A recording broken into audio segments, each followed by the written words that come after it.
Inspecting latches and hinges on a Precedent unit. First thing is pay attention to the decal on the front right-hand engine bay door.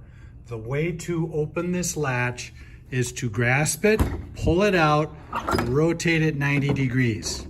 If you try to pull it out like an old SB, you're going to break it. And on the other one, there is a secondary latch that's spring-loaded. You need to lift that over the plate in order to take it off. Side doors on a Precedent are a simple latch mechanism. Just open those, same way on the compressor side. And then you have a rotating latch on the center top door that will have a prop rod that's going to go in that latch. Once the latches are open, you can inspect the mechanisms.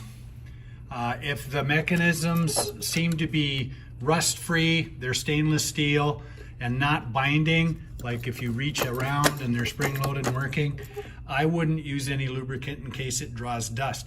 If it's binding or sticking, then you spray lubricant. Same way with the hinge pins. Hinge pins, if they're moving freely, don't spray them. If they are binding up, go ahead and give them a light coating with something like WD-40. Once again, they're stainless steel. They shouldn't corrode and they shouldn't bind up on their own.